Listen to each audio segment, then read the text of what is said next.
Hello friends, James Corbett here from CorbettReport.com with your thought for the day on 26th of March 2015. We've talked in the past about the various ways that the free and open internet is neither so free nor so open as we like to believe, and decreasingly so as time progresses. But there have been some very worrying moves towards censoring alternative media in the past couple of days that I really wanted to bring to your attention. You may have seen, for example, antiwar.com having been removed from Google AdSense because of, well, they were first given the reason that it was about pictures of Iraqi detainees at Abu Ghraib. Then they were told it was about an article on the Ukraine war. And they've had it restored and then taken away again. Just craziness going on with regards to that. But it is certainly not just antiwar.com that's been hit by this. Luke Rukowski has talked about how almost all of his videos have suddenly become demonetized, and the view count is now skewed much, much further downward than it used to be. And I can attest also from behind the scenes, same thing for me. My account has been demonetized, removed from Google AdSense, which is okay because I've never put a Google ad on my videos, and I never will, and never even considered it because I don't trust Google as far as I can throw them, and I wouldn't accept any money from them. But there you go. The people who were relying on them for part of their funding have now lost that funding source. For no adequately explained reason, but clearly something has gone on with Google, and they are now starting to censor based on political content. I mean, that is exactly what antiwar.com is talking about. That seems to be what's happened to Luke Rukowski, and that seems to be what they've decided behind the scenes about my account.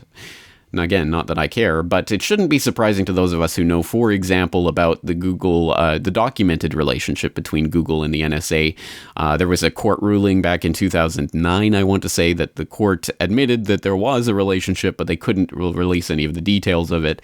Just last year, we got some leaked emails from NSA Director General Keith Alexander to Google executive Sergey Brin and Eric Schmidt, talking about Google's participation in refinement, engineering, and deployment of solutions to cyber threats, as well as the meetings that took place behind the scenes between Google, Apple, and Microsoft executives and NSA officials about coming up with core security principles for mobile devices, which is a laugh given what we know about the various ways that these mobile devices are tapped into by the NSA. Again, shouldn't be surprising. People might remember Nafiz Ahmed's expose on how the CIA made Google, various other points along that data trail that we've covered here on the Corbett Report in the past.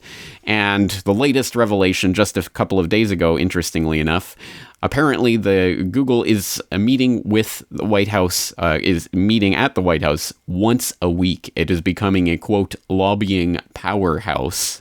Or perhaps not becoming, but being exposed as a lobbying powerhouse behind the scenes. So intimate relationship between Google and the U.S. government. Where does one end and the other begin? Who even knows at this point? But they certainly seem to be cracking down on users. Unfortunately, for those who think Facebook might be a safer place, it isn't. Sorry, I'm kind of nervous. We have the President of the United States here. Well, thank you so much, Facebook, for hosting this, first of all. Yes, Facebook, of course, absolutely no different. A point highlighted in a recent conversation between Dan Dix and Jeffrey Tucker talking about Liberty.me and alternative social media sites that are trying to combat various Facebook and other types of censorship that they talk about and discuss in that video. Worth watching. Again, not a surprise to people who've been following the story. For example, in 2012, it was admitted, it was leaked, that Facebook has a content censorship list, and they employ people at minimum wage, I believe in the Philippines or somewhere like that, to go behind the scenes and secretly delete any content that goes against what they call the Bible. Internally, that's what they call their censorship book. Facebook manipulated user news feeds to create emotional responses. This came out last year, just a bizarre story where they admit they were actually working behind the scenes to try to tailor people's news feeds to see if they could manipulate their emotions, which they would then measure by the types of things they would post to their Facebook walls. The most creepy Orwellian stuff you can imagine, and I still can't imagine why anyone is on Facebook at this point. And for anyone who, I noticed some people in Acapulco telling me that they'd seen me on Facebook. I am not on Facebook. So anyone on Facebook claiming to be James Corbett or representing the Corbett Report is not me. It must be someone else. So just to make that clear.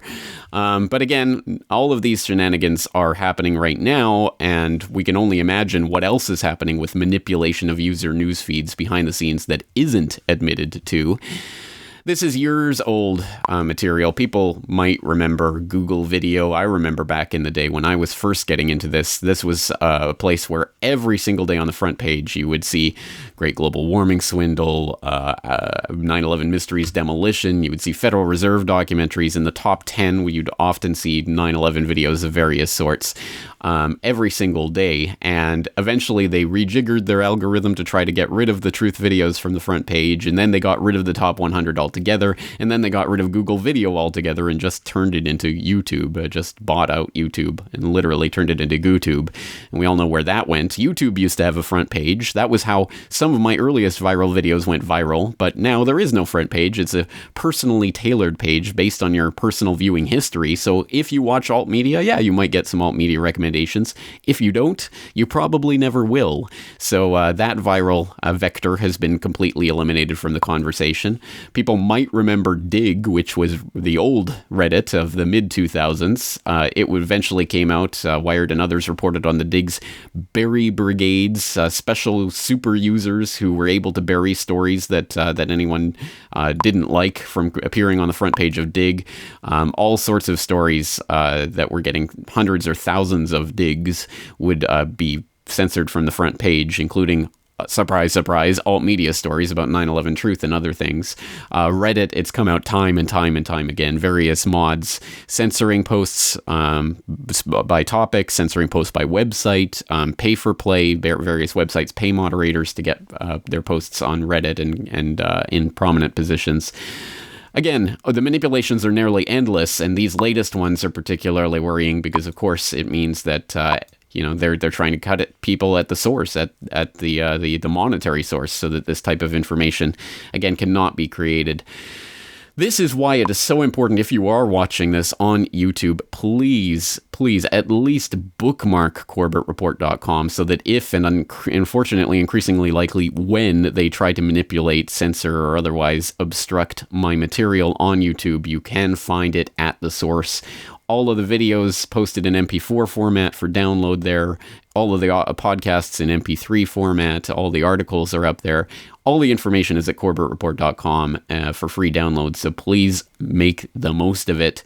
And also, again, this is another reminder. This is why we have to save any important material. You see a great article, save it to your hard drive. You hear a great podcast, save it to your hard drive. You see a great video, save it to your hard drive.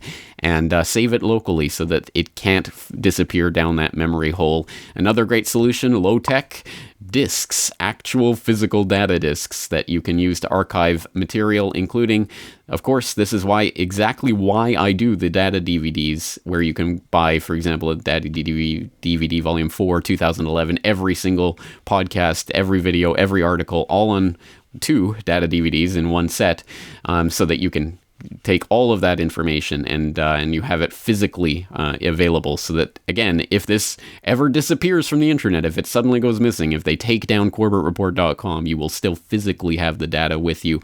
It is so important for us to remember that all of this, everything that we take for granted right now on the internet is just the flick of a switch away from being taken away, and we shouldn't take this stuff for granted. This is extremely important. So I hope my listeners understand the gravity of this situation.